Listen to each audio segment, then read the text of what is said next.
வணக்கம். சாவித்திரி வீட்டு சமையலுக்கு உங்களை வரவேற்கிறேன். இப்போ அருமையான சுவையில் சத்தான மணமான மல்லி முட்டை சாதம் எப்படி செய்யலாங்கிறத பார்க்கலாங்க. இந்த கொத்தமல்லி முட்டை சாதம் ரொம்ப டேஸ்ட்டாக இருக்குங்க. இது லஞ்ச் பாக்ஸ் ரெசிபியாகவும் எடுத்துகிட்டு போகலாம். இந்த மாதிரி முறையில் நம்ம செய்து கொடுக்கும் போதுங்க சின்னவங்கலேருந்து பெரியவங்க வரைக்கும் விரும்பி சாப்பிடுவாங்க.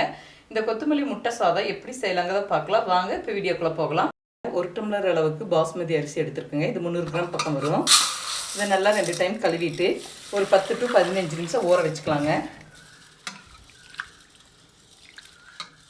இப்போ கொதிச்சு வர தண்ணி கூட கொஞ்சமாக ஆயில் சேர்த்துக்கலாங்க. அரிசி ஒன்று கூட ஒன்று ஒட்டாமல் இருக்கிறதுக்கு இந்த ஆயில் சேர்த்துக்கலாம்.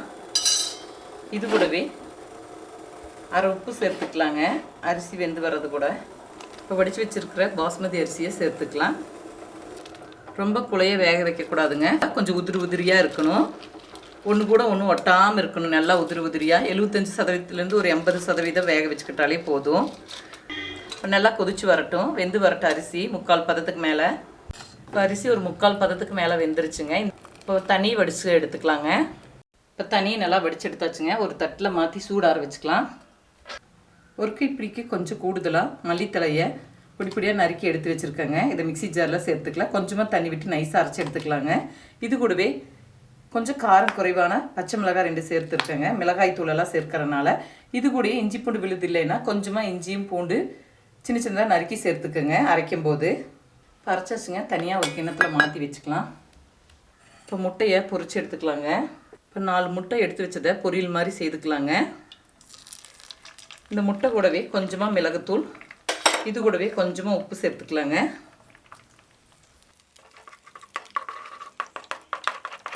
பாருங்கள், இந்த மாதிரி முட்டையை பொரிச்சு எடுத்தாச்சு. ஒரு தட்டுக்கு மாற்றி வச்சுக்கலாங்க. சாப்பாடு தாளிக்க 2 டேபிள் ஸ்பூன் எண்ணெய் விட்டுக்கலாங்க.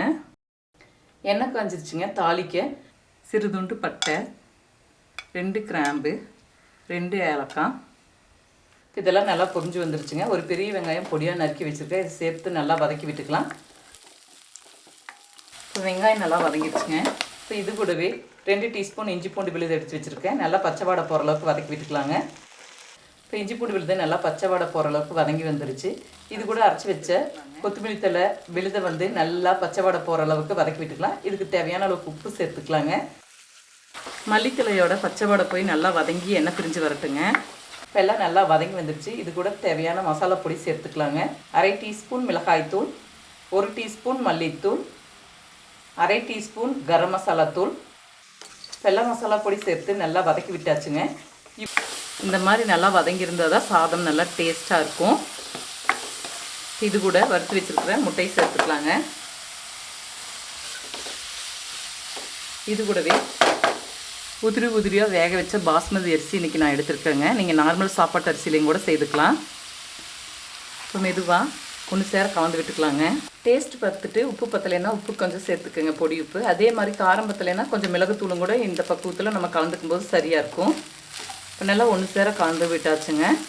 இந்த மல்லி முட்டை சாதம் ரொம்ப டேஸ்ட்டாக இருக்குங்க. இந்த மாதிரி முறையெல்லாம் நம்ம செய்து கொடுக்கும்போது நல்லா விரும்பி சாப்பிடுவாங்க. இதை லஞ்ச் பாக்ஸுக்கும் கூட எடுத்துகிட்டு போகலாம். இதுக்கு சைடிஷே தேவையில்லைங்க, அந்தளவுக்கு டேஸ்ட்டாக இருக்கும். இதே முறையில் செய்து பாருங்கள். இந்த வீடியோ பிடிச்சிருந்தால் லைக் பண்ணுங்கள், ஷேர் பண்ணுங்கள், சப்ஸ்கிரைப் பண்ணுங்கள், கமெண்ட்ஸ் பண்ணுங்கள். அடுத்த வீடியோவில் சந்திக்கிறேன்.